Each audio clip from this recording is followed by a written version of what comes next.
plan. Plan.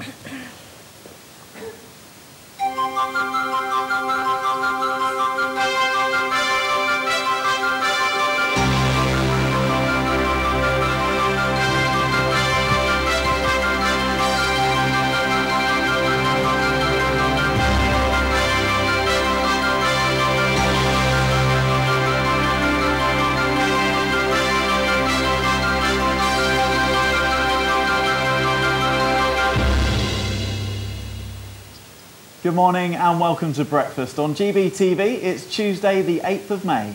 We have plenty coming up over the next 2 hours, but first the headlines you're waking up to this morning with Lewis Fry. Thanks, Sophie. James Murdoch has told the Leveson inquiry that all claims of phone hacking were in the past when he took charge of News International. Apart from the actions of one reporter, Mr. Murdoch said there was no evidence of tapping into people's phones, calls and emails. However, he revealed that senior management failed to address the legal risks in news gathering. Mr. Murdoch's father, Rupert, will appear before the inquiry tomorrow. 5 men have been arrested in Luton on terrorism offences. The properties of the men continue to be searched as they are questioned at the Central London Police Station. This comes just days after mass killer Anders Breivik told a Norwegian court that Muslims want Sharia law in places like Luton.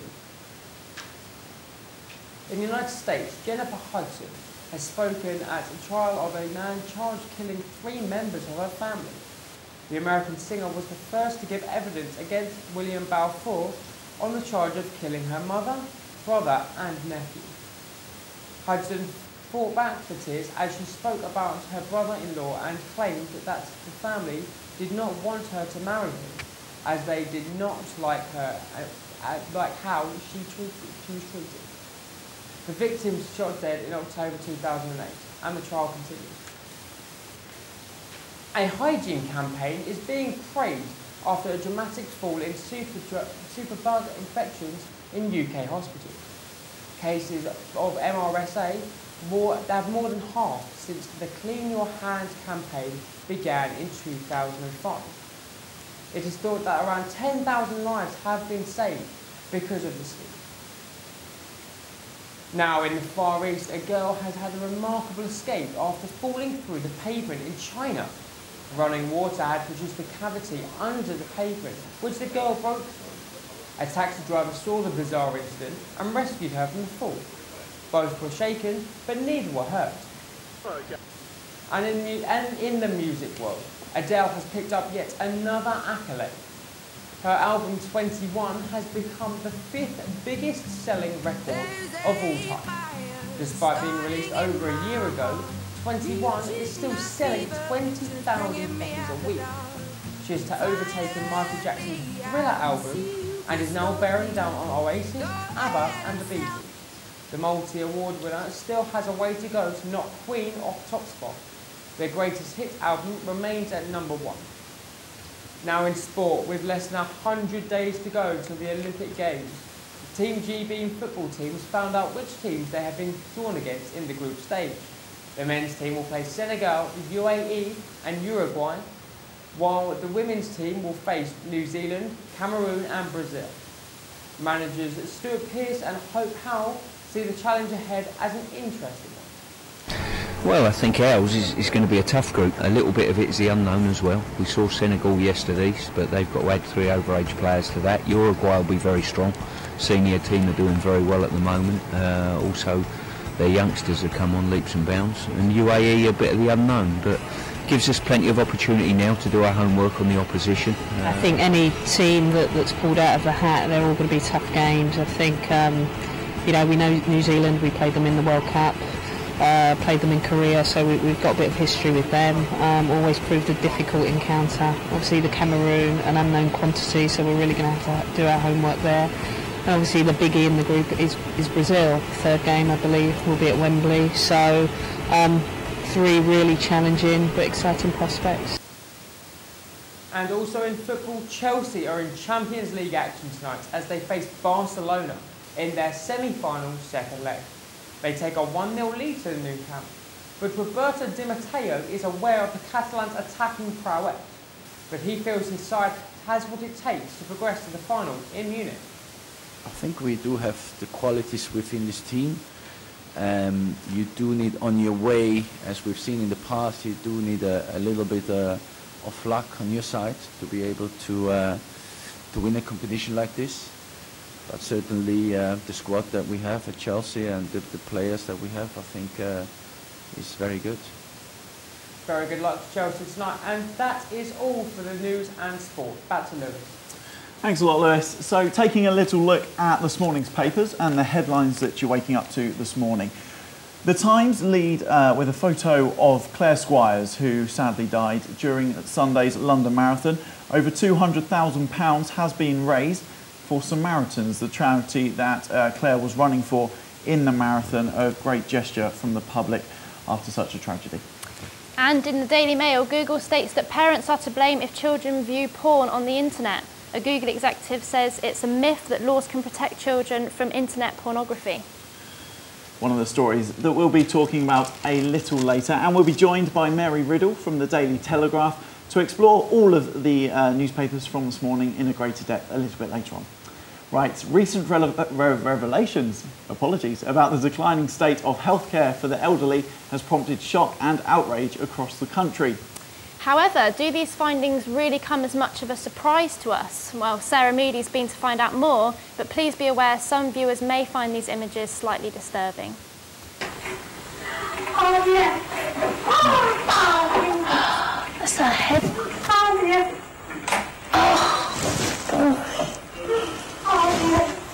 With the funding cuts from the government comes the caring cuts from the care homes. The cuts from the government means that less people are going to be trained to the same standard required to look after the residents. Social care is one of the things that we all require as we get older. However, in some cases, standards have been slipping, leading to violence. Some families have gone to the extent of hiding secret cameras in their loved ones' rooms just to prove where bruises have come from. In the case of Jane Worrell, she hid a camera in her mother's room and caught staff abusing her. A BBC Panorama programme has delved into the lives of those affected. I don't know how he's actually got her into the bed.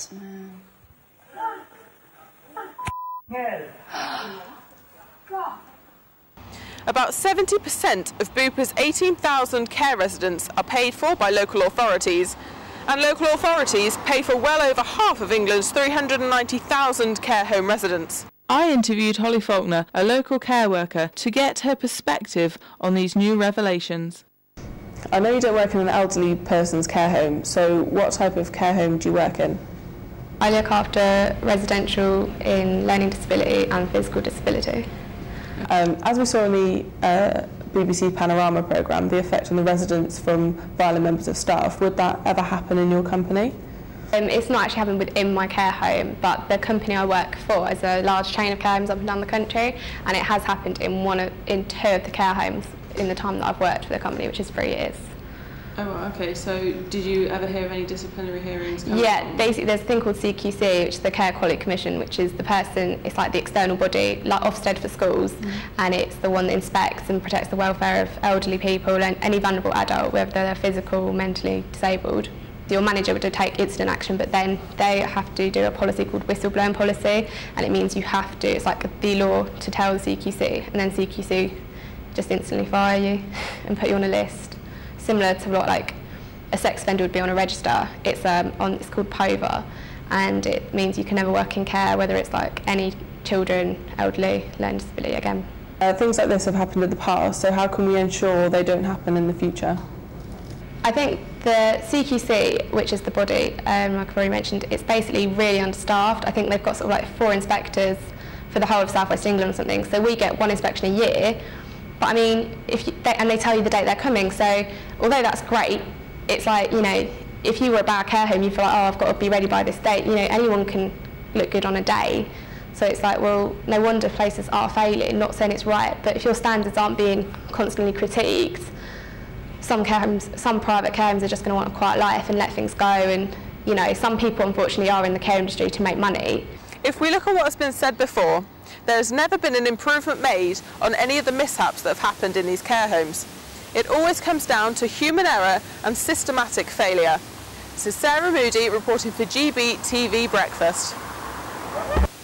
Truly shocking stuff. For more information on this story, head to our website at gbtvbreakfast.com, where you can view a full-length interview with Holly Faulkner, and you can also tweet us your thoughts to @GBTVBreakfast. Well, right then, coming up later this morning, the latest headlines for 7:15. We'll be joined by Simon Le Bon from legendary band Duran Duran to talk about helping to launch the Olympic Games. And we'll review this morning's papers with Daily Telegraph columnist Mary Riddle. So plenty to look forward to this morning on GBTV Breakfast. Now, are parents to blame for their children accessing mature content via the internet? According to Google executive Naomi Gummer, they are.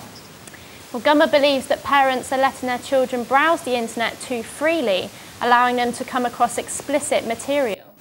However, the policy analyst also explained that the extent of online porn has been exaggerated and that it is very rare that emotional distress is caused by the images that are found by youngsters. We went out to speak to members of the public to see what they made of this. I definitely think that they should be supported in opting in to it rather than opt out. Because I don't completely blame the parents, because the trouble is so many children have got computers in their bedrooms, haven't they? So they're not always supervising what they do on the computer.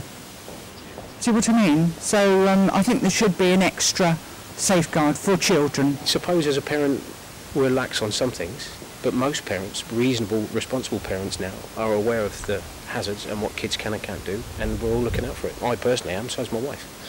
So I can't say that there's any element of blame on my part, but that's not to say that parents out there don't necessarily watch their children perhaps as closely as they should.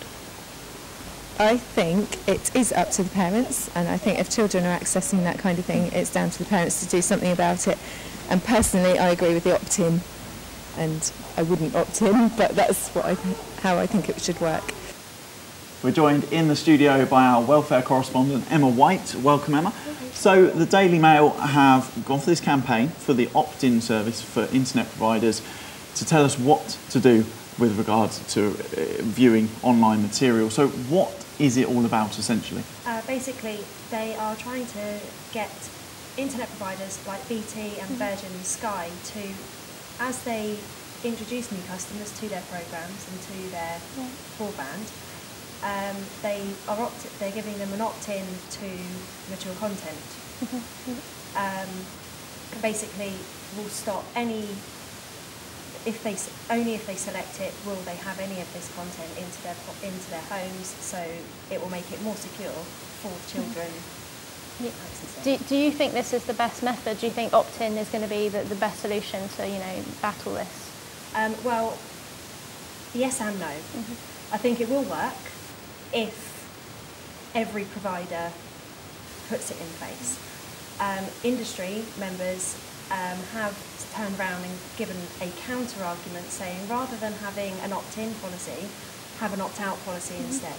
I think that either will work, but the opt-in would be more secure because with the other version it would give providers more opportunity to kind of trick their customers. And we've seen the thoughts of the general public. So in a role of a welfare correspondent, what do you think? Do you think that Google were right to blame parents?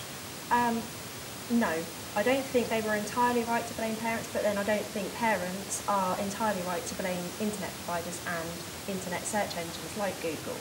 I think we all need to work together to stop this content from being accessible to children, and staking blame against each other is not going to do that.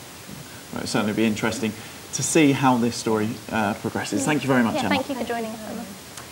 Well, good morning.